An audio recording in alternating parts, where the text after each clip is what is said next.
الحمد لله وكفى والصلاة والسلام على رسوله الكريم أما بعد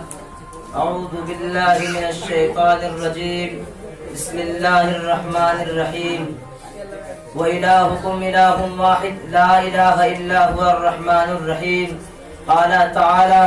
والذين اتخذوا من دونه أولياء ما نعبدهم إلا ليقربونا إلى الله زلفى ان اللہ یحکم بینہم فیما ہم فیہ یختلفون۔ عزیزان ملت غرامی، قدر اسٹیٹ پر رونق افروز اور حضرت مہمانان اعظام، میں نے ابھی آپ حضرات کے سامنے قرآن مقدس کی دو آیتیں تلاوت کرنے کا شرف حاصل کیا۔ میں چاہتا ہوں کہ انہی دو آیتوں کو اپنا موضوع سخن بنا کر آپ حضرات کے سامنے کچھ باتیں کہوں۔ اس وقت میں نے آپ حضرات کے روبرو جو آیت کریمہ تلاوت کرنے کا شرف حاصل کیا ہے وہ آیت سورہ بقرہ اور سورہ زمر کا ہے۔ ان کا ترجمہ یہ ہے، اے لوگو تمہارا معبود ایک ہے اور ان کے علاوہ کوئی معبود پر حق نہیں، وہ رحمان ہے، وہ رحیم ہے، اور وہ لوگ جنہوں نے خدا وحدہ لا شریک لہ کو چھوڑ کر دوسروں کو اپنا ولی اور کارساز بنا لیا ہے، وہ کہتے ہیں کہ ہم اس کی عبادت صرف اس لیے کرتے ہیں تاکہ وہ ہمیں اللہ کے قریب اور نزدیک کر دے۔ اللہ تبارک و تعالی ان کے درمیان ان چیزوں کے بارے میں فیصلہ کرے گا جن میں یہ لوگ اختلاف کر رہے ہیں۔ حضرات گرامی، اسلام کی بنیاد جن 5 چیزوں پر ہے ان میں سے سب سے زیادہ اہمیت کی حامل توحید ہے۔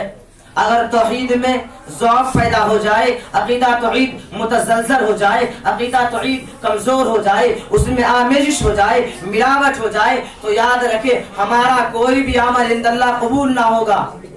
امام الانبیاء محبوب کبریا رسول اللہ صلی اللہ علیہ وسلم نے ارشاد فرمایا ہے، لا يقبل اللہ لصاحب بدعة صوما ولا صلاة ولا صدقة ولا حجا ولا عمرة ولا جهادا ولا صرفا ولا عدلا يخرج من الاسلام كما تخرج السعرة من العجين، کہ جو شخص دین میں نئی باتیں ایجاد کرے گا نہ ان کی نماز قبول ہوگی، نہ روزہ قبول ہوگا، نہ زکوٰۃ قبول ہوگی، نہ حج قبول ہوگا، نہ عمرہ قبول ہوگا، نہ تہجد کی نمازیں قبول ہوگی، بلکہ وہ ایمان سے، اسلام سے اس طرح خارج ہو جاتا ہے جس طرح گوندے ہوئے آٹے سے پان نکل جاتا ہے، یعنی بدعت اسلام سے خارج ہو جائے گا اور اس کو احساس بھی نہ ہوگا۔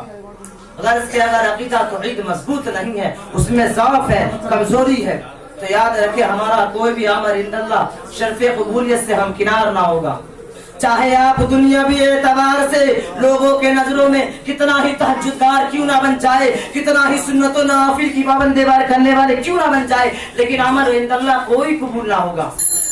امام الانبیاء محبوب کبریا رسول اللہ صلی اللہ علیہ وسلم نے ارشاد فرمایا کہ جو شخص دین میں نئی باتیں ایجاد کرے گا نہ ان کی نماز قبول ہوگی، نہ روزہ قبول ہوگا۔ کسی شاعر نے کیا خوب کہا ہے کہ سمجھ توحید تو یہ ہے کہ خدائے حشر میں کہہ دے، توحید تو یہ ہے کہ خدائے حشر میں کہہ دے یہ بندہ دو عالم سے حفا میرے لیے ہے۔ اللہ تبارک و تعالی ہمیں کہنے سے سننے سے زیادہ عمل کی توفیق عطا فرمائے، آمین وآخر الدعوانا الحمدللہ رب العالمین۔ محمود عالم اجان آ جائیں اور اس کے